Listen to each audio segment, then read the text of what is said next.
Hello dear students, तो आज हम लोग स्टार्ट करने जा रहे हैं हमारा बिल्कुल फ्रेश चैप्टर जिसका नाम है halo alkane hello एरेन।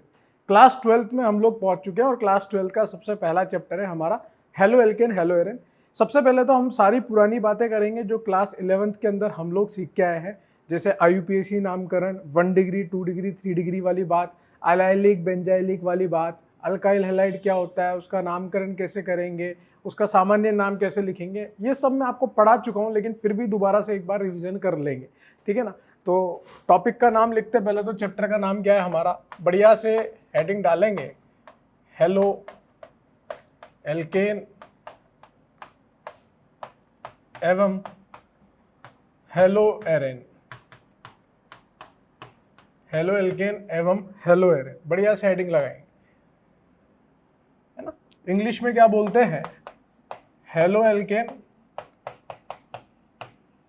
And hello एरेन। बिल्कुल एनसीईआरटी में जैसा नाम लिखा हुआ है अपन बिल्कुल वैसे के वैसे ही लिख रहे हैं, है ना। एनसीईआरटी से रिलेटेड ही बात करेंगे, एनसीईआरटी से ऊपर की बात नहीं करेंगे, क्योंकि आप लोग भी देख चुके हो कि जो भी प्रीवियस ईयर के क्वेश्चंस आ रहे हैं सारे एनसीईआरटी बेस्ड आ रहे हैं।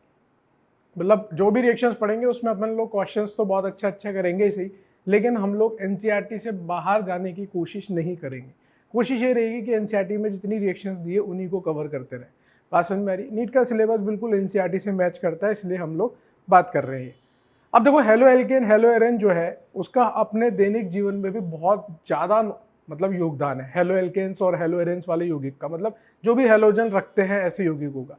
जैसे आपने मार्केट में जाओगे, बुखार हो गया, एंटीबायोटिक वगैरह लेने जा रहे हो तो एंटीबायोटिक क्लोरामफेनिकोल करके मिलती है, उसमें क्लोरो आता है ना, क्लोरो युक्त वो यौगिक होता है, तो वो भी हमारे लिए यूजफुल है। क्लोरोक्विन मलेरिया से लड़ने के लिए यूजफुल है। इसी तरह से बहुत सारे इंसेक्टिसाइड्स आते हैं, है ना, जो कि हमारे खेतों में इस्तेमाल होते हैं, उसमें भी आपके हेलोजन लगे हुए होते हैं। इसी तरह से जो आपके रेफ्रिजरेटर या एसी के अंदर जितने भी यौगिक डले होते हैं, जैसे क्लोरोफ्लोरोकार्बन आपने सुना होगा, तो वो जो रिलीज करते हैं बेसिकली क्लोरोफ्लोरोकार्बन होता है, तो वो भी हेलोजन युक्त कंपाउंड है। तो वो सब इसी चैप्टर में हम लोग पढ़ने वाले हैं। हालांकि ये सब क्वेश्चंस कोई नहीं पूछने वाला, पूछता क्या है वहां से स्टार्ट करता है। ठीक है। सबसे पहले तो देखो, हेलो एल्केन और हेलो एरेन को हम लोग एक और नाम से जान सकते हैं, हेलोजन व्युत्पन्न यौगिक के नाम से भी जान सकते हैं, यानी कि हेलोजन डेरिवेटिव। अब ये बनते कैसे हैं, बनते ये हाइड्रोकार्बन से ही है। मैंने आपको जब क्लास 11 के अंदर कार्बनिक यौगिकों का वर्गीकरण चैप्टर सिखाया था, तो उसके अंदर मैंने बताया था कि हाइड्रोकार्बन क्या होते हैं, जिसमें केवल और केवल कार्बन हो और हाइड्रोजन हो। अगर मैं इस हाइड्रोजन को ध्यान से देखना बेटा, अगर मैं यहाँ पर इस हाइड्रोजन को निकाल के यहाँ पर हेलोजन को जोड़ देता हूँ, किसको जोड़ देता हूँ, हेलोजन को जोड़ देता हूँ। हेलोजन को किससे दर्शाते हैं, एक्स से दर्शाते हैं। ये एक्स फ्लोरीन भी हो सकता है, क्लोरीन भी हो सकता है, ब्रोमीन भी हो सकता है, आयोडीन भी हो सकता है। तो ये बदल जाएगा आर और एक्स के अंदर। ये था आपका हाइड्रोकार्बन, लिख लेंगे इसके नीचे हाइड्रोकार्बन। और हाइड्रोकार्बन में मैंने कैसे ना कैसे करके इस तरह से अभिक्रिया करवाई कि मैंने उसका हाइड्रोजन हटवा के और उसमें हेलोजन प्रतिस्थापित करवा दिया। तो ये बन गया अपना एल्कील हैलाइड। क्या बन गया ये हमारा एल्कील हैलाइड हो गया, या फिर इसको हम लोग हेलो एल्केन भी बोलते हैं। क्या बोलते हैं, हेलो एल्केन भी बोलते हैं। एल्किल हैलाइड भी बोल सकते हो और हेलो एल्केन भी बोल सकते हो। इसी तरह से अगर मैं एरोमेटिक हाइड्रोकार्बन की बात करूं, ARH का मतलब जैसे नॉर्मली बेंजीन की बात कर रहा हूं, एरोमेटिक हाइड्रोकार्बन में भी अगर मैं हाइड्रोजन को हटाकर X जुड़वा देता हूं, तो यहाँ पर एरोमेटिक वलय पर X जुड़ जाएगा। एरोमेटिक वलय कैसी दिखेगी, यहाँ पर नॉर्मल ये बेंजीन ले लिया मैंने, बेंजीन में ये हाइड्रोजन है, इस हाइड्रोजन को मैंने निकाल दिया और यहाँ पर X जुड़वा दिया। कैसे जुड़ा कैसे नहीं जुड़ा वो अभी हम लोग इस चैप्टर के अंदर सीखेंगे। यहाँ पर देखो, हाइड्रोजन की जगह पे हेलोजन लग गया, तो ये क्या बन गया आपका एरिल हैलाइड बन गया, या फिर इसको हेलो एरेन भी बोलते हैं। क्या बोलते हैं इसको, हेलो एरेन या फिर एरिल हैलाइड। चाहो तो एरिल हैलाइड बोल लो, चाहो तो हेलो एरेन बोल लो, दोनों आप इसको बोल सकते हो। हाइड्रोजन हटा के हेलोजन लगाना। अब हम लोग एक से ज्यादा हाइड्रोजन भी हटा सकते हैं, उसके आधार पर भी हम इसका वर्गीकरण करेंगे, है ना। हम लोग यहाँ पे संकरण के आधार पर भी इसका वर्गीकरण करेंगे। बिल्कुल एनसीईआरटी में जैसे जैसे दिया हुआ है अपन वैसे वैसे पढ़ते चले जाएंगे। फिलहाल के लिए तो मैंने आपको बताया, हाइड्रोजन में हेलोजन को रिप्लेस करोगे तो यहाँ पर आपका हेलो एल्केन या हेलो एरेन तैयार हो जाएगा। अब ये हेलोजन क्या क्या हो सकते हैं, देखो आपको वही करना है बेटा जो 11th क्लास में आप लोग करते हुए हो। आपको पोस्ट करना है, पोस्ट करके ही नोट डाउन करना है, ठीक है। हेलोजन आपके यहाँ पर क्या क्या हो सकते हैं, हेलोजन आपको पता ही है, फ्लोरीन हो सकता है, क्लोरीन हो सकता है, ब्रोमीन हो सकता है, आयोडीन हो सकता है। उसके आधार पर आपका एल्कील हैलाइड का नाम हो जाएगा। जैसे मान लीजिए आपने यहाँ पर RF बना लिया तो इसका नाम क्या हो जाएगा, अल्काइल फ्लोराइड हो जाएगा। क्या नाम हो जाएगा, अल्काइल फ्लोराइड नाम हो जाएगा। या फिर आप इसका नाम क्या बोल सकते हो, हेलो फ्लोरो एल्केन भी बोल सकते हो। क्या बोल सकते हो, फ्लोरो एल्केन भी बोल सकते हो, फ्लोरो एल्केन भी बोल सकते हो, ठीक है, क्योंकि यहाँ पे अल्काइल ग्रुप पे अब की बार क्या लगा, फ्लोरीन लगा है। इसी तरह से अगर मान लो मैं यहाँ पे क्लोरीन लगा लेता हूँ तो ये हो जाएगा आपका अल्काइल क्लोराइड। अगर मैं ब्रोमीन लगा देता हूँ तो ये हो जाएगा अल्काइल ब्रोमाइड। देखो लिखने में शर्म नहीं करनी है, ईमानदारी से लिखते रहना है। जब मैं बाद में टर्मिनोलॉजी सीधे सीधे बोलूँगा तब आपको तकलीफ नहीं आनी चाहिए। RI है तो यहाँ पे हो जाएगा अल्काइल आयोडाइड। बात समझ रहे हो। अब इसी को आप जैसे वहाँ फ्लोरो एल्केन लिखा है तो इसको क्या लिख सकते हो, क्लोरो एल्केन लिख सकते हो, ब्रोमो एल्केन लिख सकते हो, आयोडो एल्केन भी लिख सकते हो, है ना। डिपेंड करेगा कौन सा हेलोजन आपने लगाया है, उसके आधार पर आप उसका नाम लिख सकते हो। बात समझ में आ रही है। अब देखो 11th क्लास में हम लोगों ने काफी सारे चैप्टर्स पढ़े थे और उन चैप्टर में अपन ने एक चैप्टर पढ़ा था अभिक्रिया की क्रियाविधि यानी कि रिएक्शन मैकेनिज्म। तो काफ़ी सारी चीज़ें मैंने वहाँ पे आपको क्लियर कर दी थी कि मैंने बोला था देखो छोटी छोटी यहाँ पे मैं आपको मैकेनिज्म्स बता रहा हूँ जो आगे चल के चैप्टर्स में सीधी सीधी यूज़ होगी, और जहाँ पर भी चैप्टर में यूज़ होगी वहाँ पे मैं आपको और ज़्यादा डिटेलिंग में वो बता दूंगा, ठीक है। तो वो चीज़ हम लोग यहाँ पर भी देखने वाले हैं। यहाँ पर जितने भी मैकेनिज्म अपन लोगों ने 11th क्लास में पढ़े उसको वापस से डिटेल में देखेंगे, कोई कमी नहीं छोड़ेंगे, पहली बात है ना, बढ़िया से डिटेल में देखेंगे। लेकिन बहुत सारी ऐसी चीज़ें हैं जैसे मैंने आपको वहाँ पे विलायक बताया था, विलायक क्या होता है, ठीक है, ध्रुवीय प्रोटिक, ध्रुवीय अप्रोटिक, है ना, वो सब मैंने आपको 11th क्लास के अंदर बता दिया था। निष्कासित समूह क्या होता है ना, इलेक्ट्रॉन स्नेही समूह क्या होता है, नाभिक स्नेही समूह क्या होता है, कौन कौन से जो फैक्टर्स है उस नाभिक स्नेही समूह को प्रभावित करते हैं। तो वो सब आप एक बार रिवाइज करके बैठें इस चैप्टर को पढ़ने से पहले, नहीं तो अपना दोबारा से टाइम वेस्ट होगा, अपन को वापस से 2-3 लेक्चर में वही पढ़ना पड़ेगा। आप ही का नुकसान है, मेरे तो कुछ फर्क नहीं पड़ रहा, मैं तो पढ़ा दूंगा, ठीक है। लेकिन ऑलरेडी मैंने पढ़ा रखा है तो आप उसको वहीं से रिवाइज कर लेंगे तो आप ही लोगों का फायदा है। क्योंकि देखो एनसीईआरटी में तो यहीं पर आपकी त्रिविम रसायन दी हुई है, मतलब जो त्रिविम समावर्त है वो इस चैप्टर में दिया हुआ है, 11th में तो दिया हुआ नहीं है, जब भी हम लोगों को त्रिविम रसायन वाले क्वेश्चंस करने होते हैं, ठीक है। तो मैंने 11th क्लास में आपको त्रिविम समावर्तता भी पढ़ा दिया था। बात समझ रहे हो। तो ये सब चीजें क्या है मैं आपको पहले से ही बता रहा हूं जिससे कि आपको चैप्टर पढ़ते वक्त दिक्कत ना आए। आप कौन कौन से चैप्टर रिवाइज करके बैठे, त्रिविम समावर्तता रिवाइज करके बैठे, बाकी तो आपको आता ही होगा, लेकिन त्रिविम समावर्तता एक बार रिवाइज कर ले, वो यहाँ पे काफी अच्छे से यूज होगा। एक आप जो अभिक्रिया की क्रियाविधि वाला चैप्टर मैंने बताया था जिसमें मैंने काव्यधनायन का पुनर्विन्यास वगैरह ये सब सिखाया था, वो चैप्टर आप रिवाइज करके बैठे तो आपको बहुत अच्छा लगेगा, है ना, इजी लगेगा सीखने में। क्लियर है।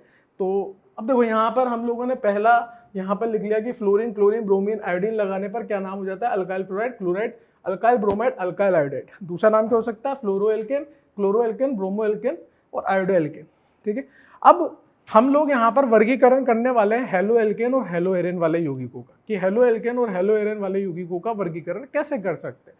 तो सबसे पहला वर्गीकरण जो हम करेंगे हेलोजन के नंबर के आधार पर करेंगे, कितने हेलोजन लगे हुए हैं उसके आधार पर वर्गीकरण करेंगे। तो स्टार्ट करते हैं। देखो पोस्ट करके आप लोग नोट करते जाओ, छोटी छोटी बातें ये सब देखो ऑलरेडी अपन लोग क्लास 11th के अंदर पढ़ चुके हैं, अपन तो सिर्फ रिवीजन कर रहे हैं। आपको भी ऐसा लग रहा होगा क्या पढ़ा रहा है यार ये लल्लू लल्लू चीजें, ठीक है, लेकिन ठीक है अपन एक बार पढ़ने में क्या हर्ज है ना, वो वाली बात। दोबारा से एक बार पिक्चर दिमाग में घूम जाएगी। तो यहाँ पे लिखेंगे हेलो एल्केन एवं हेलो एरेन का वर्गीकरण,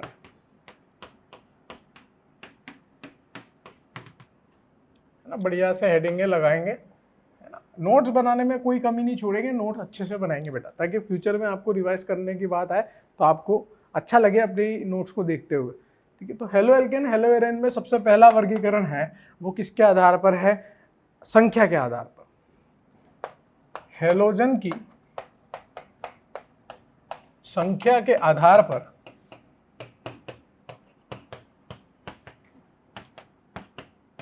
वर्गीकरण,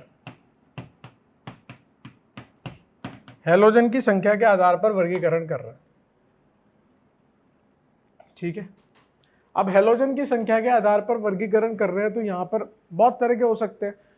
एक हेलोजन लगा होगा तो उसको बोलेंगे मोनो हेलो एल्केन, दो लगे होंगे तो उसको बोलेंगे डाई हेलो एल्केन, तीन लगे होंगे तो ट्राई हेलो एल्केन, इस तरह से बोलते चले जाएंगे, उसमें कोई बड़ी बात नहीं है। जैसे मान लीजिए यहाँ पर मैंने एक हेलोजन लगा दिया, वो फ्लोरीन हो सकता है, क्लोरीन हो सकता है, ब्रोमीन हो सकता है, आयोडीन हो सकता है, इस तरह के यौगिक को क्या बोलूंगा, मोनो हेलो एल्केन बोलूंगा, है ना। ये सब रिवीजन चल रहा है, ठीक है। अगर मान लो दो हेलोजन लगे हुए हैं, दो हाइड्रोजन हटा के दो हेलोजन लगा दी, तो इसको क्या बोल देंगे, इसको बोल देंगे डाई हेलो एल्केन, इसको क्या बोल देंगे, डाई हेलो एल्केन बोल देंगे। अब डाई हेलो एल्केन के भी बहुत सारे प्रकार हो सकते हैं। अगर एक ही कार्बन पे दो हेलोजन लगे हैं, ध्यान से देखना आप लोग, एक ही कार्बन पे दो हेलोजन लगे, मान लो मैं यहाँ पे CH3 और बढ़ा देता हूँ, तो ऐसे डाई हेलो एल्केन को बोलते हैं जेम डाई हेलाइड। क्या बोलते हैं, जेम डाई हेलाइड। और अगर मान लो अगल बगल वाले पे लगे, पड़ोसी कार्बनों पर दो हेलोजन लगे हुए हैं, इस तरह से पड़ोसी कार्बन पर दो हेलोजन लगे हैं, है ना, और दोनों हेलोजन एक जैसे हैं, एक ही कार्बन पे दो हेलोजन लगे हैं तो जेम डाई हेलाइड होगा। और अगर पड़ोसी कार्बन पे दो हेलोजन लगे हैं तब भी ये डाई हेलो एल्केन होगा, लेकिन अब की बार ये कैसा होगा, विसिनल डाई हेलाइड होगा। क्या होगा, विसिनल डाई हेलाइड होगा। बात समझ गया, ठीक है। तो दो हेलोजन को दो बार अपन ने कैटेगराइज कर दिया, अगर एक ही कार्बन पे लगे हैं तो जेम डाई हेलाइड, दो अगल बगल वाले कार्बन पे लगे हैं तो विसिनल डाई हेलाइड। इसी तरह से तीन क्लोरीन या तीन ब्रोमीन या तीन आयोडीन भी लग सकते हैं किसी कार्बन पे। मान लीजिए अगर आपके तीन हाइड्रोजन हटके तीन क्लोरीन लग गए, तो ऐसे यौगिक को क्या बोला जाता है, ट्राई हेलो एल्केन बोला जाता है, ट्राई हेलो एल्केन बोला जाता है। और ट्राई हेलो एल्केन के अलावा इसका बहुत बेहतरीन नाम भी है, इसको क्लोरोफॉर्म बोला जाता है। क्या बोला जाता है, क्लोरोफॉर्म बोला जाता है। बहुत फेमस कंपाउंड है क्लोरोफॉर्म, आगे चल के बेहतरीन रूप से आपको इसकी अभिक्रिया सिखाऊंगा। फिर इसी तरह से तीन ब्रोमीन लगा दिए तो इसको बोलते हैं ब्रोमोफॉर्म, ब्रोमोफॉर्म। और अगर मैंने तीन आयोडीन लगा दिए तो इसको बोलते हैं आयोडोफॉर्म। ये तीनों यौगिक बहुत ज़्यादा इंपॉर्टेंट है, सबसे ज़्यादा इंपॉर्टेंट आयोडोफॉर्म है, ये एक परीक्षण के रूप में इस्तेमाल होगा आगे चल के, ठीक है बेटा। तो एक हेलोजन लगाया तो मोनो हेलो एल्केन, दो लगे हैं तो डाई हेलो एल्केन, तीन लगे हैं तो ट्राई हेलो एल्केन। इसी तरह से अगर मैंने चारों हेलोजन लगा दिए, चारों हाइड्रोजन हटा के, तो इसको क्या बोलेंगे, टेट्रा हेलो एल्केन। जैसे यहाँ पे मैंने चारों क्लोरीन लगा दिए तो इसको क्या बोलेंगे, टेट्रा क्लोरोमीथेन बोल देंगे। लेकिन मैं यहाँ पे वही लिख रहा हूँ, टेट्रा क्लोरोमेथेन, ठीक है। क्या नाम हो जाएगा इसका, tetra chloromethane. Mono halo alkane, die halo alkane, try halo alkane, और ये क्या है आपका, टेट्रा क्लोरो एल्केन है। एक ही कार्बन पे जुड़े हुए चार हाइड्रोजन को अगर मैं चार हेलोजन से बदल देता हूं तो उस केस में वो टेट्रा हेलो हो जाएगा। तीन को बदलता तो ट्राई हो जाता, दो को बदलता तो डाई हो जाता, एक को बदलता तो मोनो हो जाता। अब ये जो मोनो हेलो एल्केन है, इसको भी मैं तीन तरीके से और क्लासिफाई कर सकता हूँ और इसका वर्गीकरण कर सकता हूँ। पहले तो ये मोटा मोटा मैंने आपको बताया कि मोनो क्या होते हैं, डाई क्या होते हैं, ट्राई क्या होते हैं, टेट्रा क्या होते हैं। इसी मोनो को मैं और ज़्यादा वर्गीकरण में लेके जा सकता हूँ। पोस्ट करके आप इसको नोट कर लीजिए। कैसे वर्गीकरण कर सकता हूँ, वो कर सकता हूँ मैं कोटि के आधार पर। मैंने आपको कार्बन की कोटि निकालना सिखाया था, हेलोजन की कोटि निकालना सिखाया था, अल्कोहल की कोटि निकालना सिखाया था क्लास 11 पे। वापस से एक बार रिवाइज कर लेते हैं।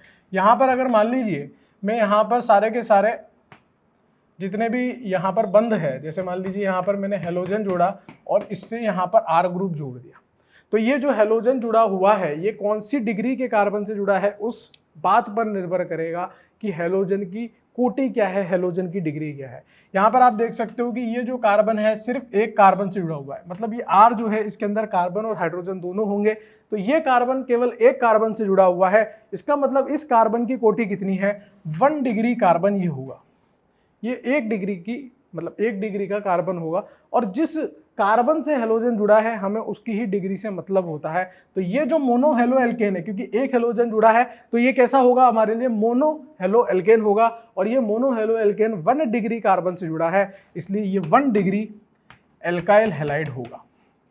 1 डिग्री एल्काइल हैलाइड बोल दो या 1 डिग्री मोनो एल्काइल हैलाइड बोल दो, कुछ भी बोल सकते हो। 1 डिग्री मोनो हेलो एल्केन भी बोल सकते हो।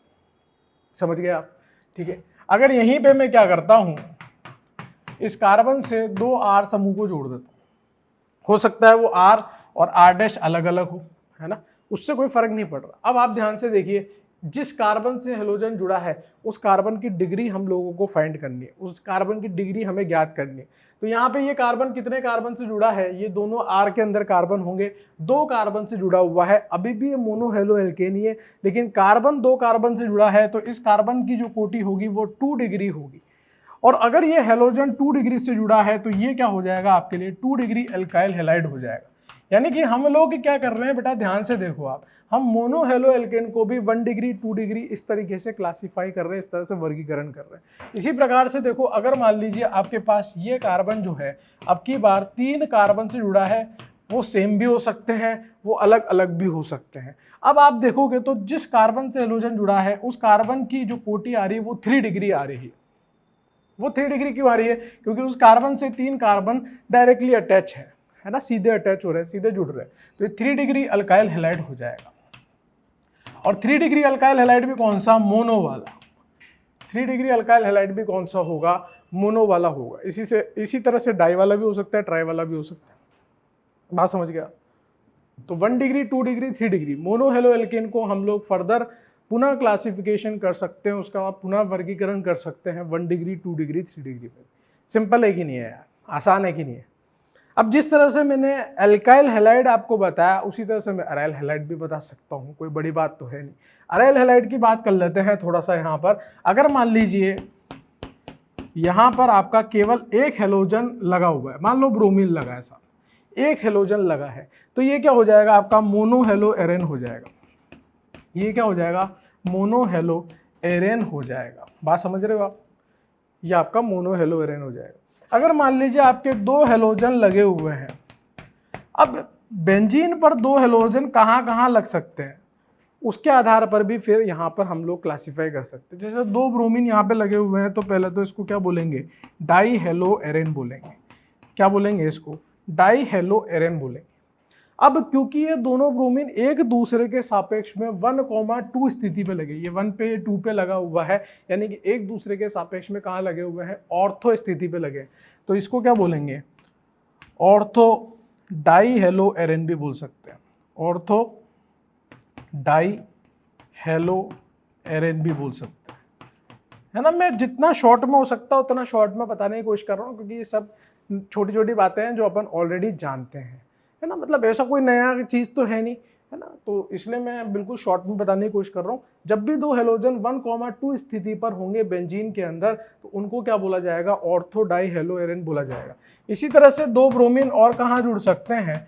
2 ब्रोमीन यहाँ पर मेटा स्थिति पर, यानी कि 1, 2, 3 1,3 स्थिति पर जुड़ सकते हैं। अभी भी डाई हेलो एरेन है, लेकिन अब ये कैसा डाई हेलो एरेन है? मेटा डाई हेलो एरेन है। डाई हेलो एरेन बोल लो, डाई हेलो ब्रोमीन बोल लो, कुछ भी बोल सकते, डाई ब्रोमो एरेन बोल लो, डाई हेलो एरेन है, क्योंकि अब ये दोनों एक दूसरे के सापेक्ष में कहाँ जुड़े हुए हैं? मेटा स्थिति पे जुड़े हुए हैं। इसी तरह से आप देखोगे तो यहाँ पर अब 2 ब्रोमीन मैंने कहाँ जोड़ दिए? एक दूसरे के सापेक्ष में। ध्यान से देखेंगे तो 1, 2, 3, 4 1,4 स्थिति पे जोड़ दिए।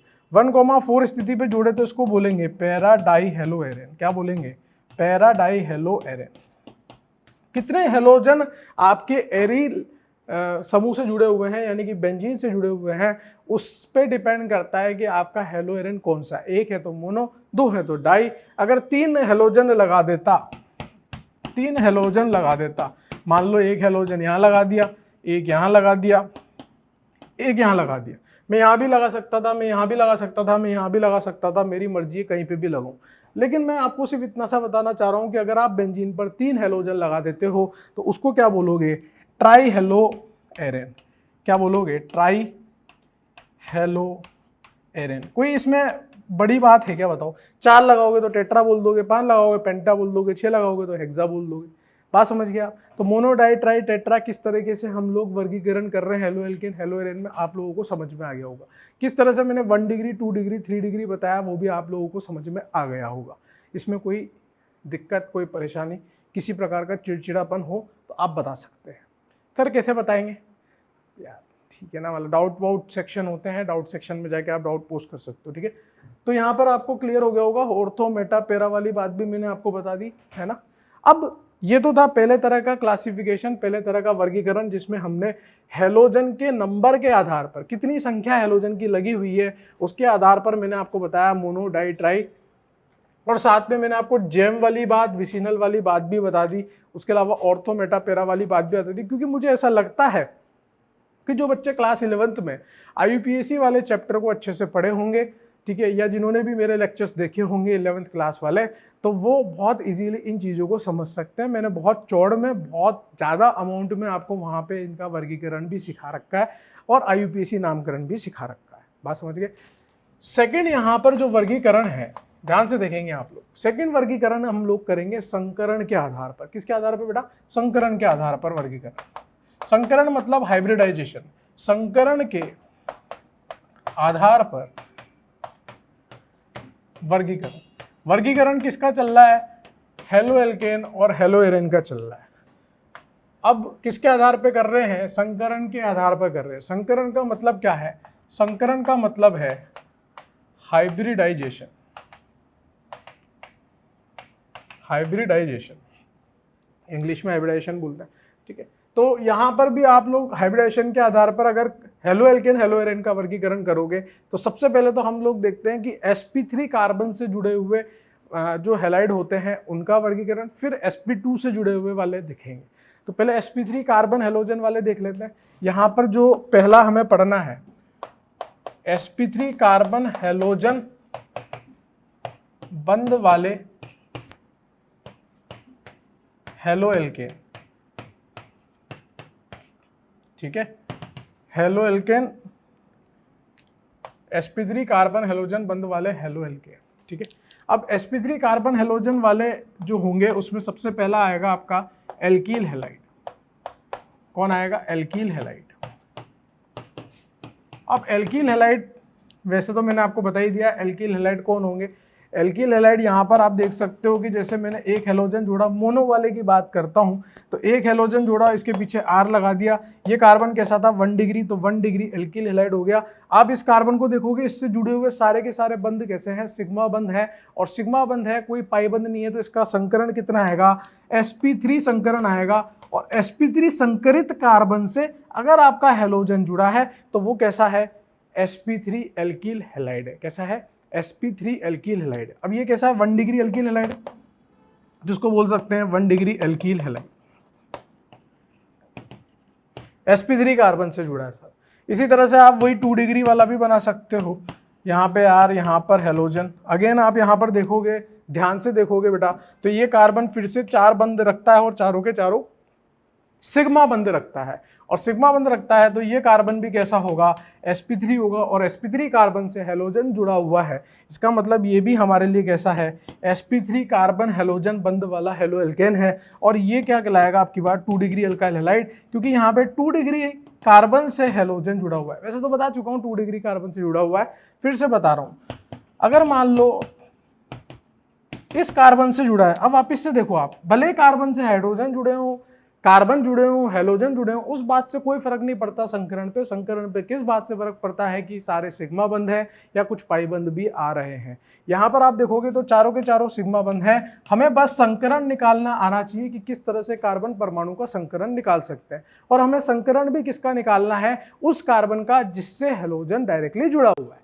यहाँ पर हेलोजन इस sp3 कार्बन से जुड़ा हुआ है, यानी कि sp3 एल्कील हैलाइड है। और यहाँ ये sp3 कार्बन जो है वो 3 डिग्री वाला है, क्योंकि इस कार्बन से 3 कार्बन जुड़े हैं, तो इसके लिए हम लोग क्या बोल सकते हैं? ये 3 डिग्री एल्कील हैलाइड है। मेरे हिसाब से बात समझ में आ गई होगी।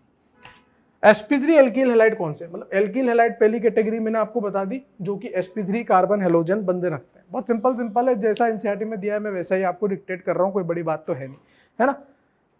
बस अंतर इतना सा है, पोज करके आप लोग लिखेंगे, बस अंतर इतना सा बेटा कि आप जी चुराते हो किताब पढ़ने से, है ना, और हम पढ़ा रहे हैं तो आप सुन रहे हो, बस इतना सा है। किताब पढ़ोगे तो वही चीज लिखी हुई है। हाँ, मैं मानता हूं जैसे जब अभिक्रियाएं आएंगी तो उसको समझना मुश्किल है, उसको आप नहीं समझ सकते, उसको हम ही समझाना पड़ेगा, क्योंकि जितना एनसीईआरटी में लिखा है वो इनफ नहीं है। उसके अलावा उसके पीछे बहुत सारी चीज़ें, लेकिन ये टुच्ची चीज़ें तो आप पढ़ ही सकते हो, ठीक है ना। चलो, सेकंड आप देखो यहाँ पर एल्कील हैलाइड के बाद अलाइलिक हैलाइड, अलाइलिक हैलाइड। अब अलाइलिक हैलाइड क्या होता है, ध्यान से सुनेंगे, है ना, ध्यान से सुनेंगे, कोई अपन लिखा पढ़ी नहीं करेंगे, लिखा पढ़ी किताबों में होती है, अपन यहाँ पर समझने की कोशिश करेंगे सीधे सीधे। ध्यान से सुनेंगे, अलाइलिक हैलाइड क्या है। जैसे मान लीजिए मैंने यहाँ पर इस कार्बन से हेलोजन जुड़ा, ये कार्बन कैसा है, जिस कार्बन से हेलोजन जुड़ा है आप उस कार्बन को गौर करके देखो, उस कार्बन की सारे के सारे बंध कैसे हैं बेटा, सिग्मा बंध है, और सिग्मा बंध है तो उस कार्बन का संकरण कितना होगा, sp3 संकरण होगा। तो हमारा काम तो कितना था कि क्या ये sp3 एल्किल हैलाइड है, बिल्कुल है, क्योंकि sp3 कार्बन से हेलोजन जुड़ा है, इसलिए sp3 यहाँ पर ये हेलो एल्केन है हमारा। अब ये अलाइलिक वलाइलिक क्या पिक्चर है वो समझने की कोशिश करना। अगर आपका द्विबंध से जुड़ा कार्बन sp3 है और उससे हेलोजन जुड़ा है, द्विबंध से जुड़ा कार्बन, द्विबंध से जुड़ा पड़ोसी कार्बन, उससे हेलोजन जुड़ा है, तो वो क्या है आपका अलाइलिक हैलाइड अलाइलिक हैलाइड कहलाता है। इस स्थिति को अलाइलिक स्थिति बोला जाता है। द्विबंध से जुड़ा पड़ोसी कार्बन जो कि आपका sp3 होता है, उसको अलाइलिक स्थिति बोला जाता है, उस पर हमने हेलोजन जुड़ा, इसलिए ये अलाइलिक हैलाइड हो गया। अब ध्यान से देख पा रहे होंगे, ये पूरा का पूरा क्या है आपका अलाइलिक समूह है। द्विबंध से जुड़ा sp3 कार्बन जिससे हेलोजन जुड़ा हुआ है, ये पूरा समूह अलाइलिक है, अलाइलिक स्थिति पर आपका हेलोजन जुड़ा है, इसलिए अलाइलिक हैलाइड है।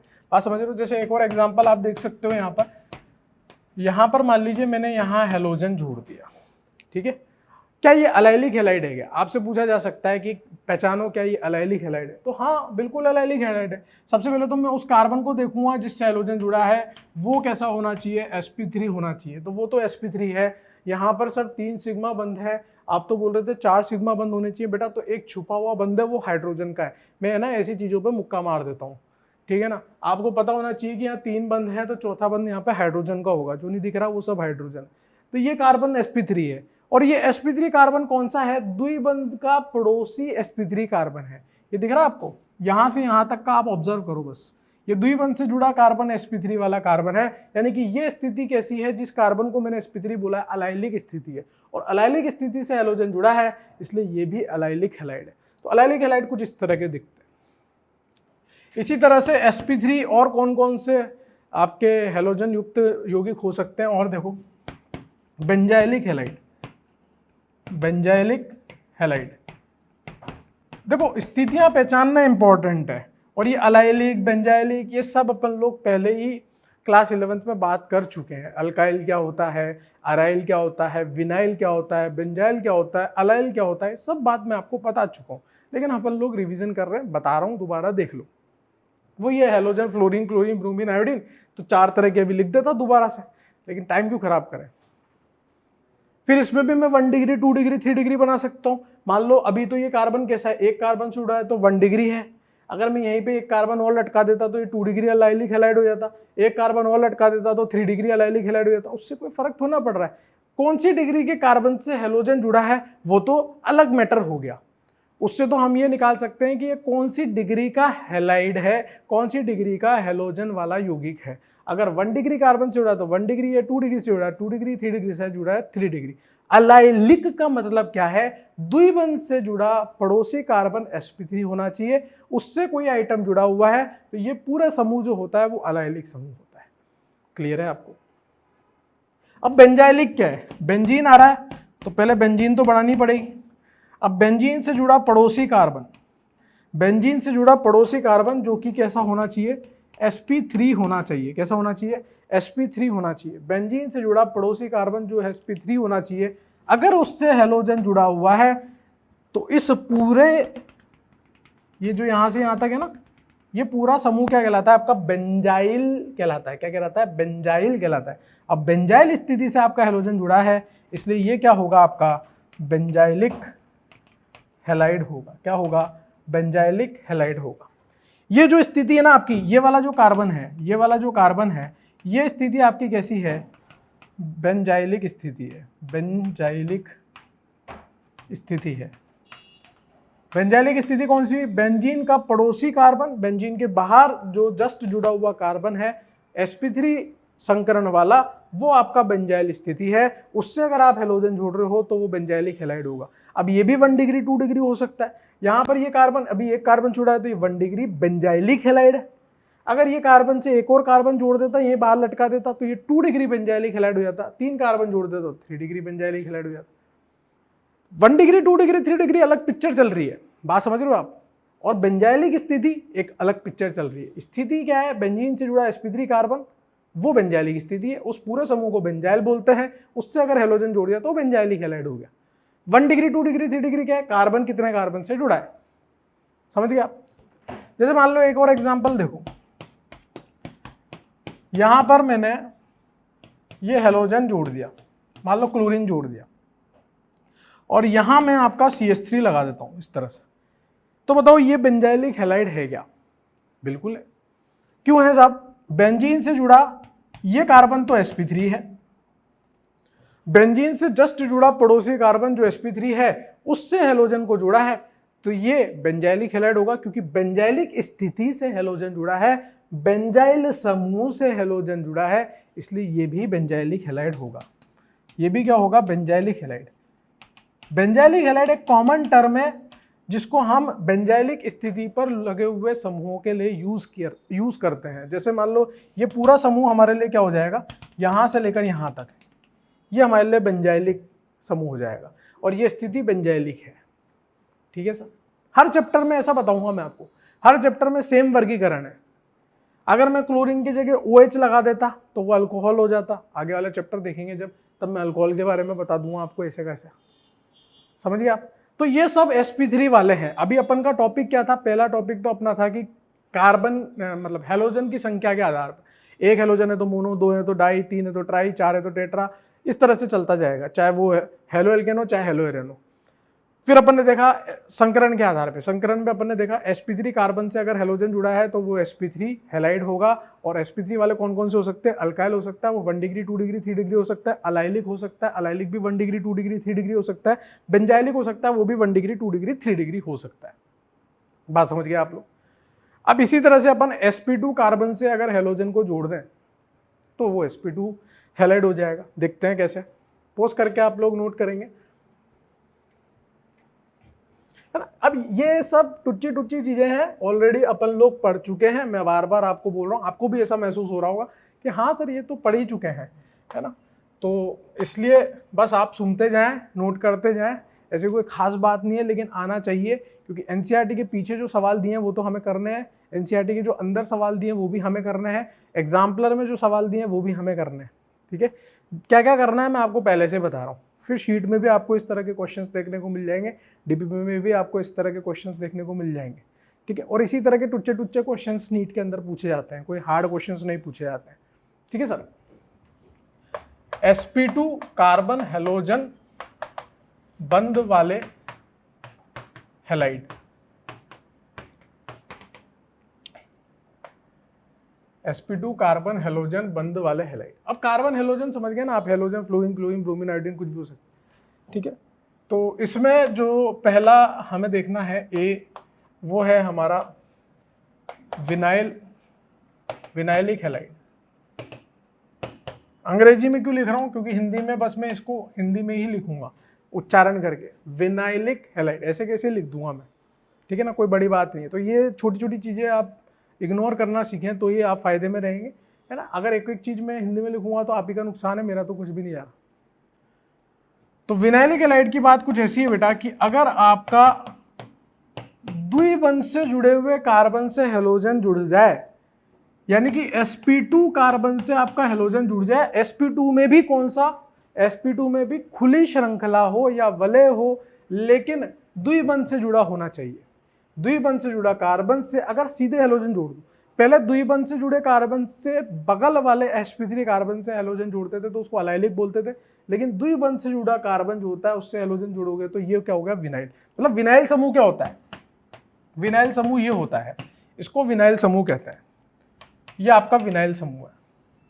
ठीक है, अलाइल समूह क्या था, CH2 द्विबंध CH2 डैश, वो अलाइल समूह था, समझ गए आप।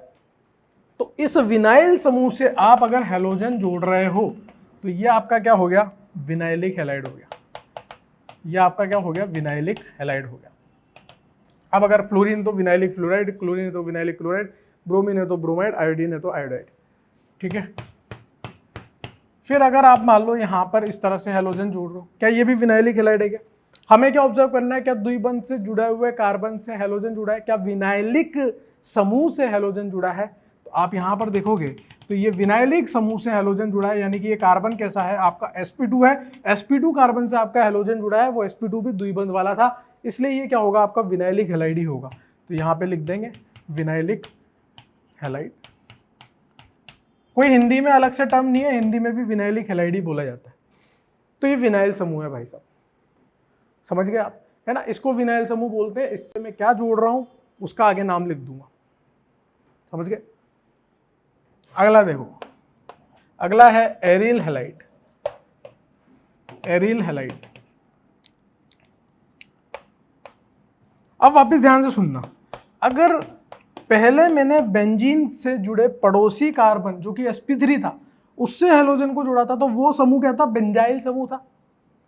अब मैंने ये समूह को फ्री कर दिया, भाई सारे हाइड्रोजन हाइड्रोजन हाइड्रोजन हाइड्रोजन है, लेकिन बेंजीन की एक संयोजकता मैंने मुक्त कर दी, तो इस समूह को क्या बोलेंगे, एरिल समूह बोलेंगे। क्या बोलेंगे, एरिल समूह।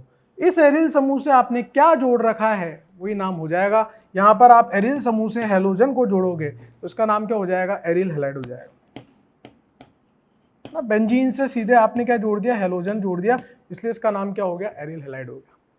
बात समझ में, यहां तक आप नोट कर लो। हाँ भाई, आप लोगों ने नोट किया होगा इसको। तो देखो वही चीज मैं जो आपको बता रहा था, अगर आपकी अराइल रिंग से सीधे हैलोजन जुड़ा हुआ है, यानी कि बेंजीन रिंग से अगर मैं यहां पर कोई वैलेंसी, कोई यहां पे संयोजकता नहीं लगाता, संयोजकता को मुक्त कर देता, तो उस केस में इसको बोलते हैं अराइल। मतलब अराइल किसको बोलते हैं, यहां से ये बेंजीन है और इससे ये संयोजकता मुक्त है, इसको अराइल बोलते हैं। अब यहाँ पे आप हैलोजन लगा दोगे तो अराइल हैलाइड हो जाएगा। अब आप ध्यान से देखो, ये हैलोजन जिस कार्बन से जुड़ा है उसका संकरण क्या है, एक पाइबंद आ रहा है, उसका संकरण है sp2। अब यार sp, sp2, sp3 तो नहीं सिखाना पड़ेगा, वो तो आपको आना चाहिए। अगर एक पाइबंद आता है तो sp2, दो पाइबंद आते हैं तो sp, और अगर कोई पाइबंद नहीं आ रहा, केवल सिग्मा बंद है तो sp3 होगा। बात समझ गए।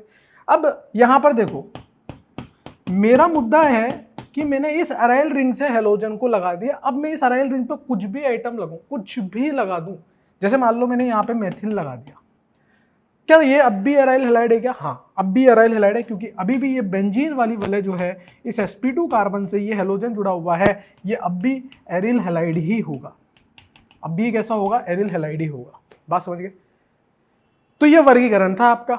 मैंने आपको अलाइलिक सिखाया, विनाइलिक सिखाया, बेंजाइलिक सिखाया, अल्काइल सिखाया, 1 डिग्री 2 डिग्री 3 डिग्री देखना सिखाया, हैलोजन कितने नंबर में लगे हुए हैं, कितनी संख्या में लगे हुए हैं, उसके आधार पर मोनो डाई ट्राई टेट्रा, ये सब सिखा दिया, जो कि एकदम बच्चों वाली चीजें थी जो हम ऑलरेडी पढ़ चुके थे, केवल रिवीजन चल रहा था, केवल रिवीजन चल रहा था। sp, sp2, sp3 देखना भी दोबारा सीख लिया हम लोगों ने। बात समझ गए आप। चलो आगे बढ़ते हैं। अब बात करते हैं बेटा नामकरण की। हम लोगों ने ये तो सीख ही लिया कि किस तरह से हैलोजन को वर्गीकरण करते हैं, चाहे वो अल्काइल वाले हों चाहे अराइल वाले हों। अब इनका IUPAC नाम और सामान्य नाम कैसे देखते हैं वो चीज देख लेते हैं। इधर ध्यान दें, हेडिंग लगाएंगे नामकरण। नामकरण यानी कि नोमेनक्लेचर, है ना, नोमेनक्लेचर।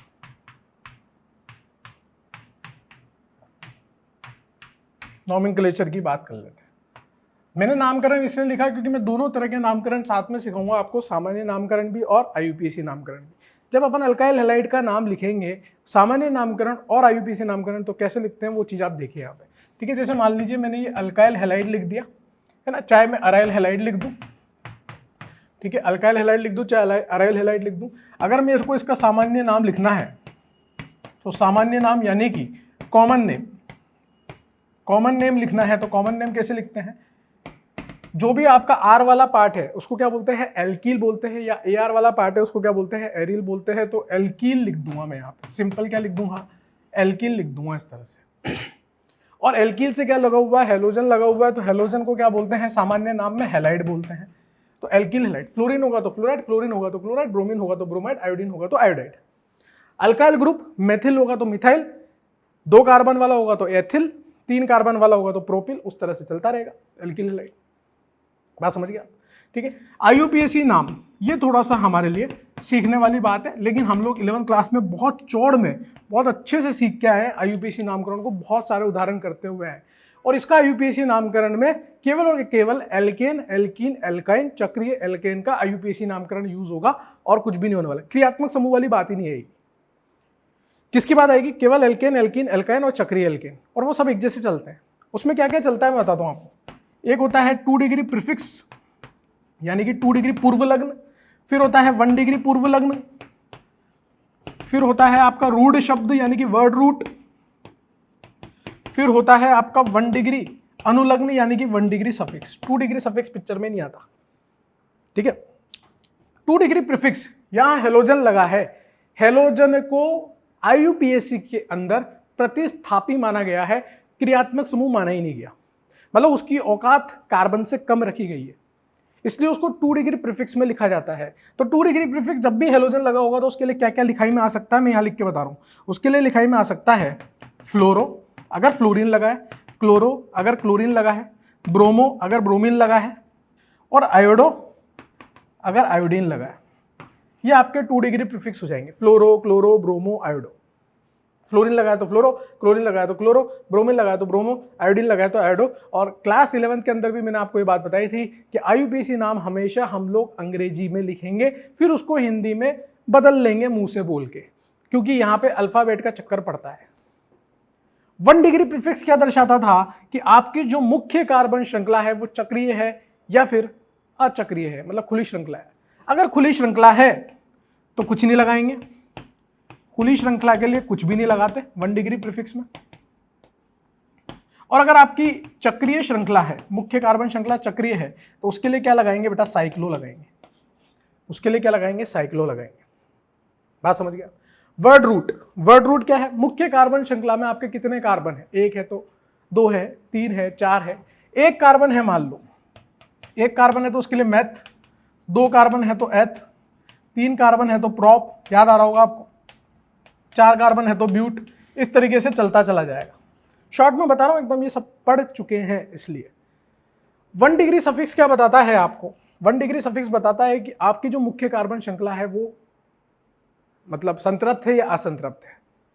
अगर आपकी मुख्य कार्बन श्रृंखला संतृप्त है तो हम इस्तेमाल करेंगे एन, है ना? क्या बोल रहा हूं मैं, आपको ध्यान से सुने। अगर मुख्य कार्बन श्रृंखला संतृप्त है, मतलब उसमें कोई द्विबंध त्रिबंध नहीं है, तो हम यूज करेंगे एन। दिख रहा है आप लोगों को? ठीक है। अगर आपके मुख्य कार्बन श्रृंखला में द्विबंध आता है तो इस्तेमाल करेंगे इन, त्रिबंध आता है तो इस्तेमाल करेंगे आइन, 2 द्विबंध आ जाते हैं तो इस्तेमाल करेंगे डाइइन। याद आ गया होगा, ये सब अपन लोग पढ़ चुके हैं ऑलरेडी, है ना? ये 1 डिग्री सफिक्स, ये आपका वर्ड रूट, ये 1 डिग्री प्रीफिक्स, ये 2 डिग्री। इस तरह से आपको IUPAC नाम को लिखना है। वही तरीका चलेगा, पहले मुख्य कार्बन श्रृंखला का चयन करेंगे, उसका अंकन करेंगे, उसके बाद उसका नाम लिखेंगे। अंकन करते वक्त न्यूनतम संख्या हम लोग प्रतिस्थापी को देंगे। अभी क्वेश्चंस करेंगे, क्वेश्चंस के अंदर अपन वो सारी चीजें रिकॉल कर लेंगे, वो सारी चीजें याद रख लेंगे, पोज करके आप लोग इस चीज को नोट कर लो। मैं साथ के साथ आपको सामान्य नाम और IUPAC नाम दोनों सिखाता चला जाऊंगा, ठीक है? तो ध्यान से सुनते चले जाएं मेरे साथ साथ, है ना? प्रैक्टिस, सारा खेल प्रैक्टिस का है। बहुत सारी हम लोग यहाँ पे प्रैक्टिस करेंगे जिससे कि हमारी IUPAC पुरानी वापस से दिमाग में आ जाए। जैसे मान लीजिए मैंने यहाँ पे लिखा CH3, CH2, CH2 और यहाँ पे क्लोरीन। सबसे पहला काम मेरा क्या होना चाहिए? अगर मुझे इसका IUPAC नाम लिखना है, सामान्य नाम छोड़ो, अभी IUPAC नाम लिखना है मुझे अगर इसका, तो सबसे पहला मेरे दिमाग में क्या आएगा? सर मैं मुख्य कार्बन श्रृंखला का चयन करूंगा, और मुख्य कार्बन श्रृंखला वो होगी जिसमें ज्यादा से ज्यादा संख्या में कार्बन होंगे। ज्यादा से ज्यादा संख्या में कार्बन 3 आ रहे हैं। अब क्योंकि मैंने मुख्य कार्बन श्रृंखला का चयन कर लिया है, अब मुझे क्या करना है? अंकन करना है इसका। अंकन में उस तरफ से करूंगा जिधर से प्रतिस्थापी को कम से कम संख्या मिले, न्यूनतम संख्या मिले। तो न्यूनतम संख्या किधर से मिल रही? इधर से 1 2 3, इधर से करता तो 1 2 3 मिलती, 3 नंबर पे क्लोरीन आता, इधर से करा 1 नंबर पे आया। क्योंकि क्लोरीन मुझे प्रतिस्थापी की तरह लेना है, उसके लिए मुझे 2 डिग्री प्रीफिक्स लिखना है, इसलिए उसको मैंने प्रतिस्थापी की तरह ही माना है। बात समझ गए आप? अगर मैं इसका IUPAC नाम लिखूं तो IUPAC नाम क्या होगा? 1 नंबर पे क्या लगा है? क्लोरो। जब भी प्रतिस्थापी को लिखोगे तो उसको जहां लगा हुआ है उस अंक के साथ लिखना पड़ेगा। तो 1 नंबर पे आपका क्लोरो लिखा है, लिखेंगे अंग्रेजी में, ये ध्यान रखें, क्योंकि अगर आपने हिंदी में लिखने की कोशिश करी, अल्फाबेट का लोचा हुआ, आपके मार्क्स कट जाएंगे। 1 क्लोरो 3 कार्बन की श्रृंखला है, खुली श्रृंखला है, तो खुली श्रृंखला के लिए कोई 1 डिग्री पूर्व लग्न नहीं आएगा, चक्रीय होती तो साइक्लो आ जाता। फिर सीधा आएगा वर्ड रूट यानी कि रूट शब्द। 3 कार्बन के लिए क्या इस्तेमाल होता है? प्रोप। संतृप्त है यानी कि कोई द्विबंध त्रिबंध नहीं है, इसलिए क्या यूज होगा? एन। तो 1 क्लोरोप्रोपेन इसका यूपीएससी नाम हो जाएगा। कोई दिक्कत, कोई परेशानी, किसी प्रकार का चिड़चिड़ापन नहीं। अगर इसके सामान्य नाम की बात करूं यानी कि कॉमन नेम की बात करूं, तो ये पूरा पार्ट जो है वो एल्कील पार्ट है और एल्कील पार्ट पे क्लोरीन जुड़ा हुआ है। इस एल्कील पार्ट का नाम क्या है? Normal propyl. खाली प्रोपिल लिखने से काम नहीं चलेगा, नॉर्मल प्रोपिल लिखना पड़ेगा। तो यहां पर नॉर्मल प्रोपिल लिख दिया और पीछे लगा दिया क्लोराइड। भाई alkyl halide, alkyl halide, alkyl halide. और क्योंकि प्रोपेन को 2 तरीके से लिखा जा सकता है, एक नॉर्मल और एक आइसो, इसलिए मैंने इसको नॉर्मल प्रोपिल क्लोराइड लिख दिया। कोई दिक्कत? कोई दिक्कत नहीं है। ये मैंने करके बताया। अगला आइटम आप करेंगे, पोस्ट करके ट्राई करते रहना है। बहुत सारे एग्जाम्पल हम लोग करने वाले हैं और ईमानदारी से आप ही को ट्राई करने हैं, ठीक है। आपको क्या करना है, इसके लिए इसका IUPAC नाम और इसका सामान्य नाम दोनों लिखना है। इसका भी IUPAC नाम और इसका सामान्य नाम दोनों लिखना है, ठीक है। जैसे ही मैं क्वेश्चन लिख देता हूं, आपको पोस्ट करना है, ट्राई करना है, जैसा कि हम लोग पहले भी करते थे। तो आपने सेकंड वाला ट्राई किया होगा। सबसे पहला काम तो सर आपने सिखाया कि मुख्य कार्बन श्रृंखला चयन कर लो जिसमें ज़्यादा से ज़्यादा संख्या में कार्बन हो। तो ज़्यादा से ज़्यादा संख्या में 3 कार्बन आ रहे हैं सर। अब सर अंकन करना, अंकन इस तरह से करेंगे जिससे हमारे प्रतिस्थापी को न्यूनतम मिले। और अंकन हमेशा एक कोने से दूसरे कोने पे किया जाता है, जो भी हमारी मुख्य कार्बन श्रृंखला होती है। तो 1 नंबर, 2 नंबर, 3 नंबर। चाह के भी मैं इसको 1 नहीं दूंगा क्योंकि मेरे कार्बन की संख्या बिगड़ जाएगी। नाम क्या हो जाएगा? 2 नंबर पे क्लोरीन लगा है तो 2 क्लोरोप्रोपेन, ठीक है। अब आप खुद देख लो, मैं अगर इसके आगे 1 नहीं लगता तो मुझे पता चलता है क्या क्लोरीन का लगा हुआ है, इसलिए मुझे 1 और 2 लिखना जरूरी था। इससे मुझे साफ साफ पता चल रहा है कि प्रोपेन है यानी कि 3 कार्बन की श्रृंखला है, संतृप्त है यानी कि कोई द्विबंध नहीं है, दूसरे नंबर पे क्लोरीन लगाया, उसको चिपका दिया। अब इसका सामान्य नाम लिखना है। अब यहां पे लगा था पहली स्थिति पर, तो इसको नॉर्मल, सीधी सीधी रेखा खींची हुई थी, सीधी रेखा, सारे पीछे की तरफ आ रहे थे, तो अपन ने नॉर्मल प्रोपिल बोल दिया। अब ये दूसरे कार्बन से जुड़ा है और दूसरे कार्बन से अगर 2 मेथिल समूह इस तरह से चिपके पड़े हों तो उसको बोलते हैं आइसो समूह। तो ये कितने कार्बन का आइसो है? 3 कार्बन का आइसो है, इसलिए इसका नाम हो जाएगा आइसोप्रोपिल और पीछे आ जाएगा क्लोराइड, क्योंकि यहां पे क्लोरीन लगा है। आइसोप्रोपिल क्लोराइड इसका सामान्य नाम हो जाएगा। समझ गए? सिंपल है। अगला क्वेश्चन। अब अगले क्वेश्चन में मैं चाह के भी चारों कार्बन तो शामिल नहीं कर सकता मुख्य कार्बन श्रृंखला में, तो मुझे तो ज्यादा से ज्यादा संख्या में शामिल करना है जिससे कि मेरा प्रतिस्थापी भी ज्यादा से ज्यादा संख्या में शामिल हो जाए। तो मैं ये मुख्य कार्बन श्रृंखला चुन लूंगा। सर तो आपने इस कार्बन को क्यों नहीं लिया? अब ये क्लोरीन है, Cl लिखा हुआ है, क्लोरीन है, कार्बन नहीं है, गधेड़ो। समझ गए? ये कार्बन नहीं है, क्लोरीन है। अब इसका अंकन करना है। अंकन इस तरह से करेंगे जिससे प्रतिस्थापी को न्यूनतम संख्या मिल जाए। 1 नंबर, 2 नंबर, 3 नंबर, इस तरह से इसका अंकन कर दिया जाएगा। अब 2 नंबर पे यहां पे मैथिल लगा है, 1 नंबर पे क्लोरो लगा है। अब आप हिंदी में लिखोगे, क ख ग घ सोचना पड़ेगा, समझ रहे हो। और अगर आप अंग्रेजी में लिखोगे तो आपको ABCD सोचना पड़ेगा, और अंग्रेजों ने ही ये नियम दिए हैं, तो हम अंग्रेजी में ही IUPAC नाम को लिखेंगे, फिर बाद में उसको हिंदी में बदल लेंगे। जो अल्फाबेट में पहले आएगा उसको पहले लिखा जाएगा IUPAC नाम में। क्लोरीन और मेथिल में पहले क्लोरीन आएगा क्योंकि C पहले आता है M से। तो oh my God, I am so much sorry, मतलब जो भी होता है, I am so sorry. 1 number पे क्लोरो लगा है, 2 नंबर पे मेथिल लगा है, और चूंकि यहां पर 3 कार्बन की मुख्य कार्बन श्रृंखला है तो क्या लिखूंगा? प्रोपेन लिखूंगा। बात समझ गए आप लोग? 1 क्लोरो 2 मेथिल प्रोपेन, इसका IUPAC नाम हो जाएगा। सामान्य नाम क्या होगा? अब आप ध्यान से देखना आप यहां पर हम लोगों को सामान्य नाम लिखना है। इस कार्बन को देखो जरा, इस कार्बन से 2 मेथिल समूह जुड़े, जैसे इस कार्बन से 2 मेथिल जुड़े थे वैसे इस कार्बन से 2 मेथिल जुड़े। तो ये जो समूह है ना, ये समूह, ये आपका आइसो समूह है, इस कार्बन से 2 मेथिल जुड़ने की वजह से। लेकिन ये कितने कार्बन का आइसो है? 1 2 3 ये तो आइसो हो गया, और एक और कार्बन एक्स्ट्रा रहा, 4 कार्बन का आइसो है। इस पूरे समूह को क्या बोला जाएगा? आइसोब्यूटिल समूह बोला जाएगा। तो इसका नाम हो जाएगा आइसोब्यूटिल क्लोराइड। भाई हमें तो अल्काइल हैलाइड लिखना होता है सामान्य नाम में। अगर मुझे इस अल्काइल का नाम लिखना आता है तो हेलोजन का नाम तो मुझे लिखना ही आता है कि क्लोराइड है वो, तो बस मुझे तो इस अल्काइल का नाम लिखना आना चाहिए। इस अल्काइल का नाम क्या है? आइसोब्यूटिल नाम है। नियारी भाषा में आ रही है, नियारी भाषा में आ रही है। और एग्जाम्पल ट्राई करेंगे, है ना, सारा खेल एग्जाम्पल्स का ही है, तो प्लीज आप मेरे साथ में एग्जाम्पल्स ट्राई करते रहें। ज्यादा से ज्यादा एग्जाम्पल ट्राई करोगे तो उतने ही ज्यादा कॉन्सेप्ट क्लियर होंगे।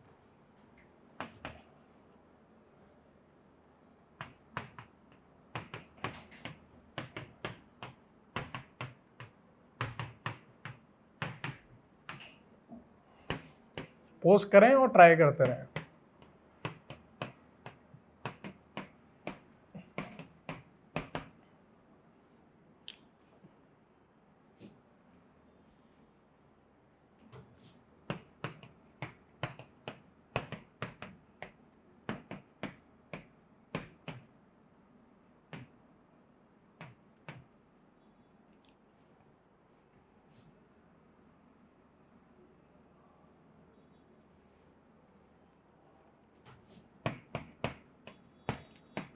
दोनों चीजें लिखनी है, अगर आपको आती है तो लिख दें, नहीं आती तो फिर मैं तो बताऊंगा इसी। ठीक है,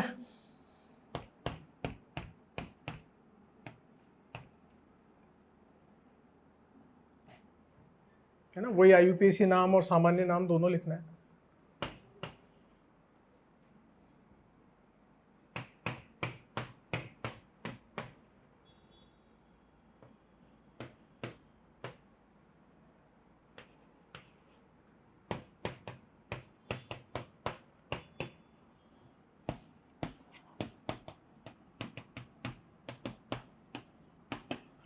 चलो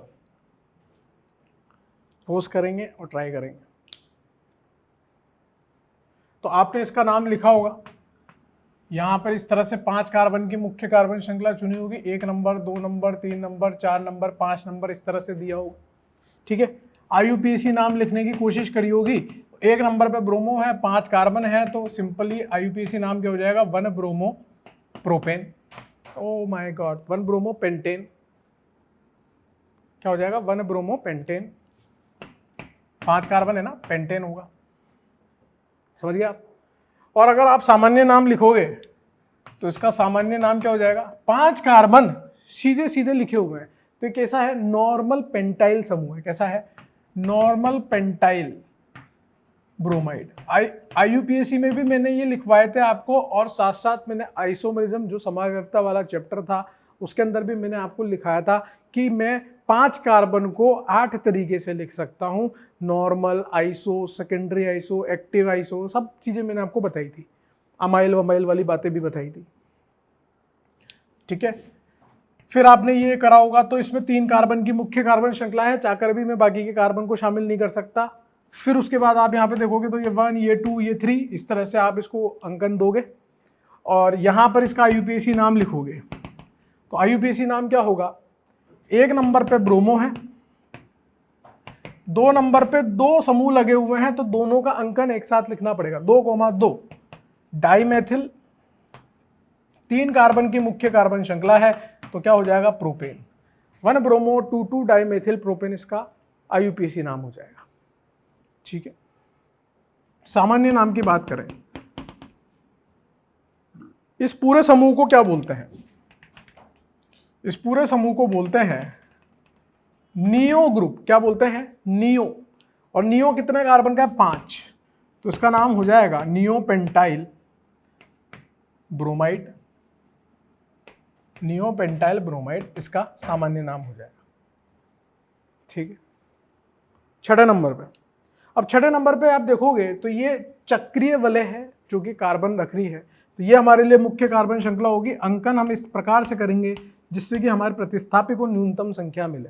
1 2 3 4 5 6 इस तरह से कर दी। अगर मैं इसका आईयूपीएसी नाम लिखूंगा तो आईयूपीएसी नाम क्या होगा? 1 नंबर पे क्लोरो लगा हुआ है, मैं इस तरह से सॉल्व कर रहा हूं ये मानते हुए कि आप लोगों ने सॉल्व कर लिया होगा। अगर आप लोग ईमानदार हैं अपने प्रति, ईमानदारी आपको रखनी पड़ेगी। अगर आप ईमानदार नहीं हैं तो फिर आप अपने आप को धोखा दे रहे हो, आगे चल के रोओगे।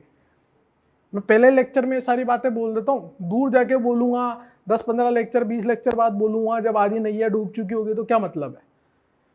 शुरुआत में कह दो, है ना, शुरुआत में कह दो, समझ आ जाए तो ठीक है, नहीं आया तो फिर समझ गए ना आप। अपन तो देखो साफ कहना खरे रहना, है ना, सही बोल रहा हूँ क्या। हाँ, 1 क्लोरो। अब क्योंकि यहाँ पे मुख्य कार्बन श्रृंखला चक्रीय है तो यहाँ 1 डिग्री पूर्व लग्न भी पिक्चर में आएगा और साइक्लो लिखा जाएगा। फिर 6 कार्बन की मुख्य कार्बन श्रृंखला है इसलिए हेक्स लिखूंगा, संतृप्त है इसलिए एन लिखूंगा। तो 1 क्लोरो साइक्लोहेक्सेन इसका आईयूपीएसी नाम हो जाएगा। अगर इसके सामान्य नाम की बात करूं, इसका सामान्य नाम क्या होगा, इसका सामान्य नाम भी यही होगा, बस ये 1 हट जाएगा यहां से। इसका सामान्य नाम क्या होगा, क्लोरो साइक्लोहेक्सेन। सही लिखा है क्या मैंने। इसका सामान्य नाम होगा साइक्लोहेक्साइल क्लोराइड। अरे भाई हमें तो अल्काइल हैलाइड लिखना होता है ना, तो अल्काइल ग्रुप क्या है आपकी बार, साइक्लोहेक्साइल, और पीछे क्या लगा है, क्लोराइड, तो नाम क्या हो जाएगा, साइक्लोहेक्साइल क्लोराइड। अल्काइल और हैलाइड तो साइक्लोहेक्साइल क्लोराइड। ठीक है सर।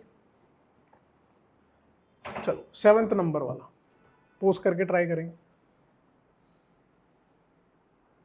7th नंबर वाले में देखो आप, मुख्य कार्बन श्रृंखला ये है आपकी, 1 नंबर इसको दोगे, 2 नंबर इसको दोगे, 3 नंबर इसको दोगे, 4 इसको, 5 इसको। सर ऐसे कैसे, सर ये क्लोरीन है, ये मेथिल है। ठीक है, अब यहां पर एक इंपॉर्टेंट बात निकल के आती है, ध्यान से सुनना।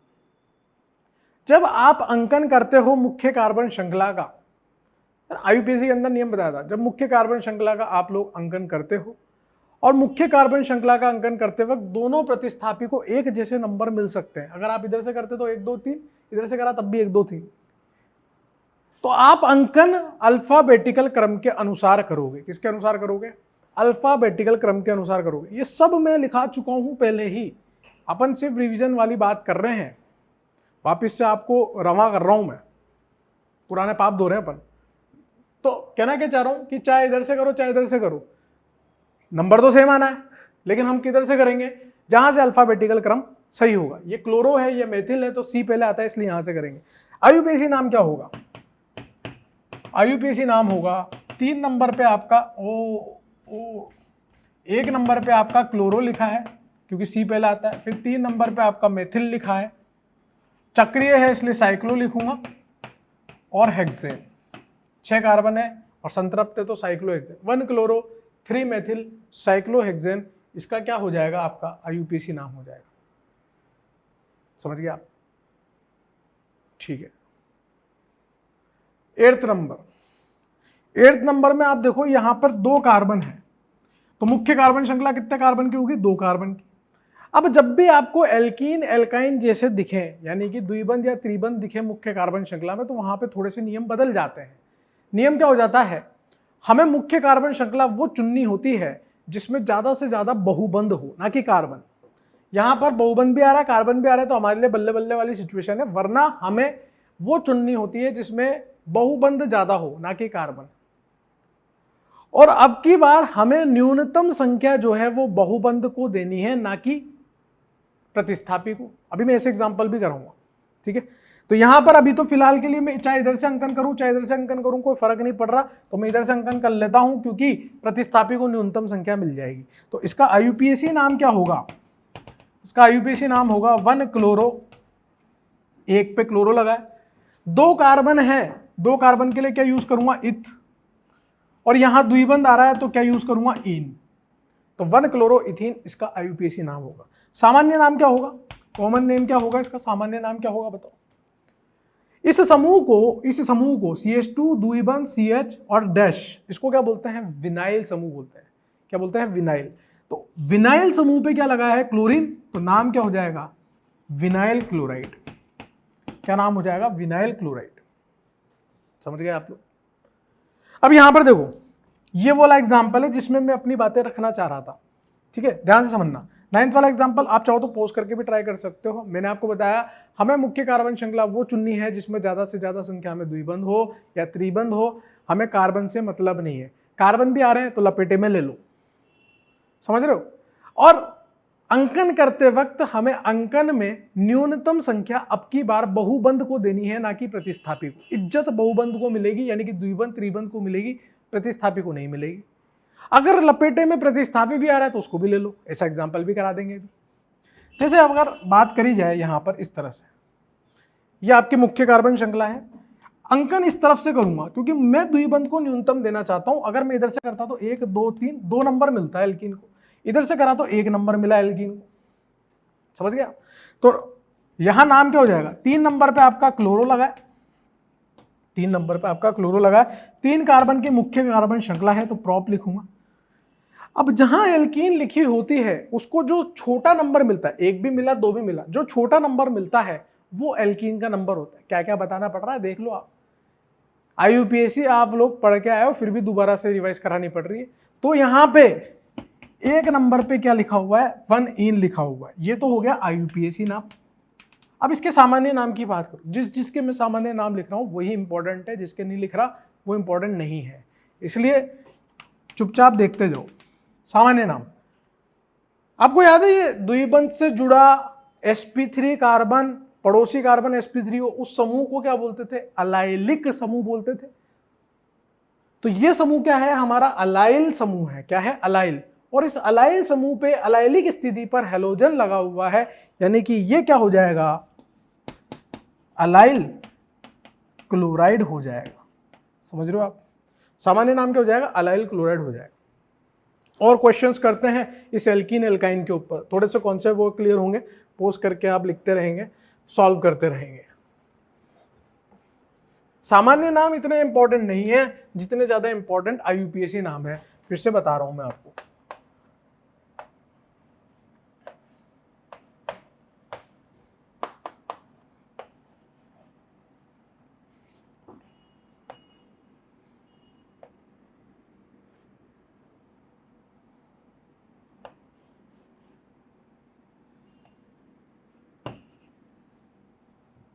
ट्राई करें,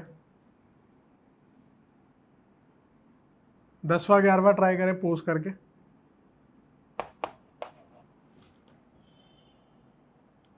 मैं कोशिश कर रहा हूं कि मैं आपको ज़्यादा से ज़्यादा इंफॉर्मेशन दे पाऊं, ठीक है ना। हालांकि मैं इस तरह के सवाल ऑलरेडी IUPAC वाले चैप्टर में करा चुका हूं, लेकिन फिर भी मैं ठीक है, मैं बताता जा रहा हूं रिवाइज कराने के हिसाब से। अब देखो आप 10th नंबर वाला सवाल देखो आप, हमें मुख्य कार्बन श्रृंखला चुननी है, 1 कार्बन 2 कार्बन 3 कार्बन 4 कार्बन, लेकिन सर बहुबंध आ रहा है, इज्जत बहुबंध को दोगे, बिल्कुल दूंगा, उसमें बहुबंध शामिल है यार, एक ही बहुबंध है तो उसमें तो दिक्कत ही नहीं, फिर कार्बन ही देखूंगा। तो ये हमारी मुख्य कार्बन श्रृंखला होगी 4 कार्बन की।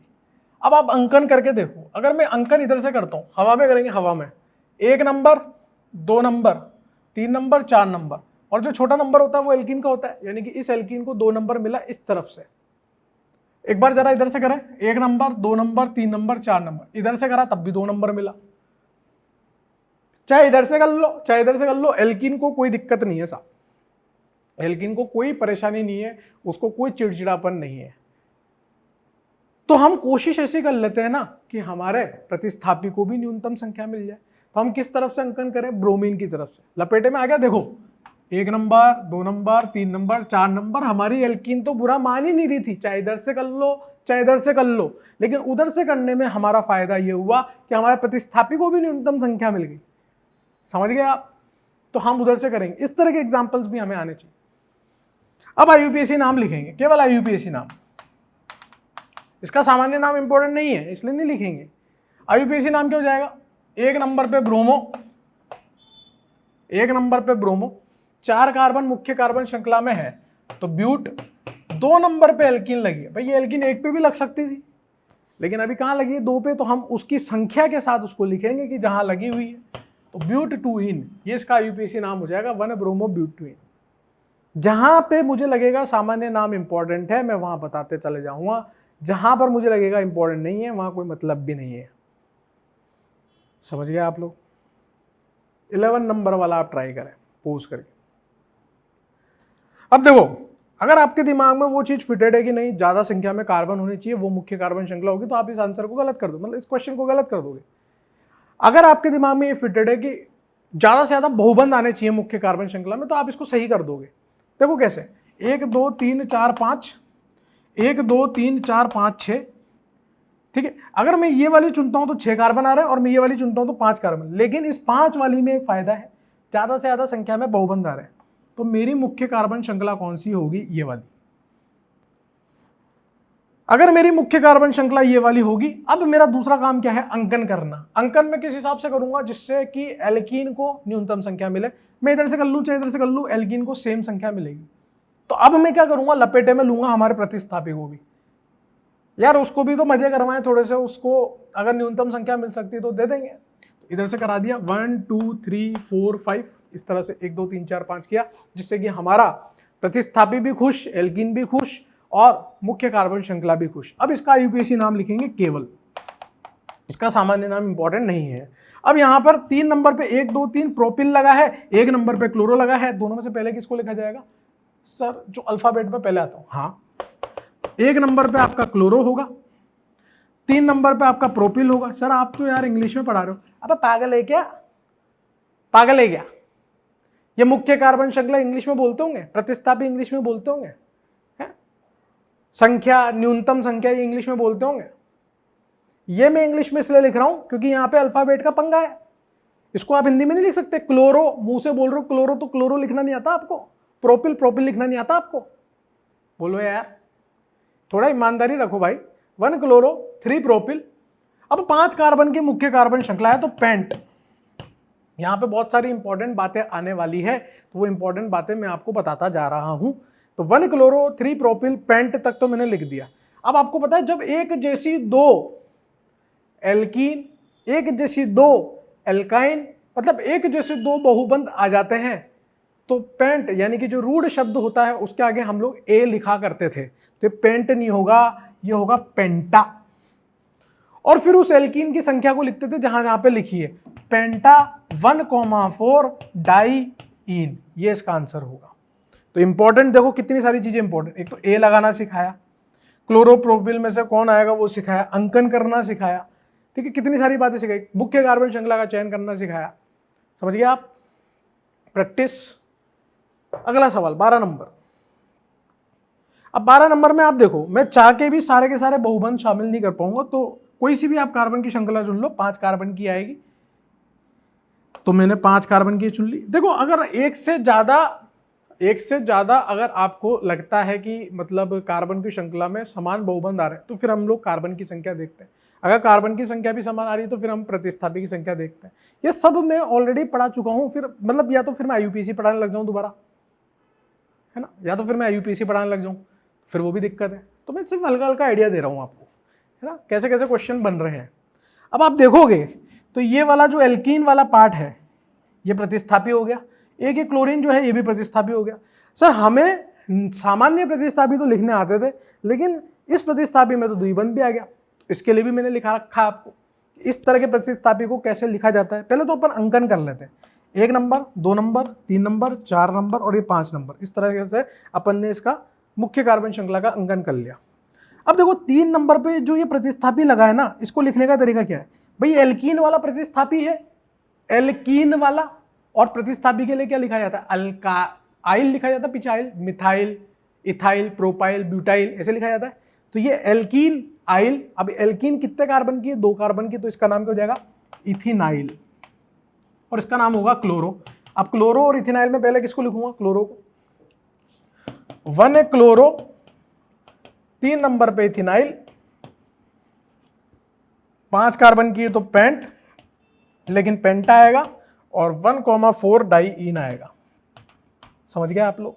तो इसमें मैंने आपको एक द्विबंध रखने वाला प्रतिस्थापी का नाम लिखना सिखा दिया। समझ गए आप लोग? 12 नंबर वाला। चलो और एग्जाम्पल देखते हैं ना, पोज करके आप लोग ट्राई करेंगे, है ना, पोज करके।